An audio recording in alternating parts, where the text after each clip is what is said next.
Welcome to Ganesan media. இறைவனுடைய அருளால் நம்ம எல்லோரும் நல்லா இருப்போம். தொடர்ந்து ஆதரவு கொடுத்துட்ருக்குற எல்லாருக்கும் மனசார நன்றியை தெரிவிச்சுக்கிறப்பா. மறக்காமல் லைக் பண்ணுங்கள், ஷேர் பண்ணுங்கள், சப்ஸ்கிரைப் பண்ணுங்கள், உங்களுடைய கருத்தை பதிவு பண்ணுங்கள். வாங்க இன்றைக்கி என்ன வீடியோன்னு பார்ப்போம். ஆடி மாதம் வந்தாவே எல்லாருக்குமே, அதாவது முக்கியமாக பெண்களுக்கு அம்மனுக்கு பொங்கல் வைக்கணும், ஆடி வெள்ளிக்கிழமை கோயிலுக்கு போயிட்டு வரணும் அப்படின்னு ரொம்ப மங்களகரமாக வீட்லேயும் பூஜை பண்ணுவாங்க, வெளியிலையும் போயிட்டு வருவாங்க.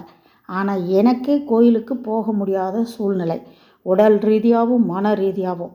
நான் அம்மாட்ட வேண்டிக்கிட்டேன், அம்மா என்னால் வர முடியல, உங்களுக்கு தெரியும், ஏன்னா இந்த கேமராவில் எடிட்டிங் பண்ணலாம், உங்கள் கேமராவில் எடிட்டிங் கிடையாது, அப்படியே லைவாக தான் போயிட்டுருக்கோம். அது நல்ல இதே எங்களுக்கு எல்லாருக்கும் தெரியும். ஆனால் நான் வருத்தப்பட்டு சில விஷயங்கள் பேசும்போது உண்மையிலே சொல்கிறப்பா, இன்றைக்கி ஆடி வெள்ளிக்கிழமை நான் வரேன்டி உன் வீட்டுக்குன்னு சொல்லிட்டு வாராகியம்மா எங்கள் வீட்டுக்கு வந்திருக்காங்க. எப்படி வந்தாங்க, எப்போ வந்தாங்க, எல்லாத்தையும் அடுத்த வீடியோவில் போடுறேன். அடுத்த வீடியோவில் சந்திக்கலாம். அதுவரை பாய்ப்பா.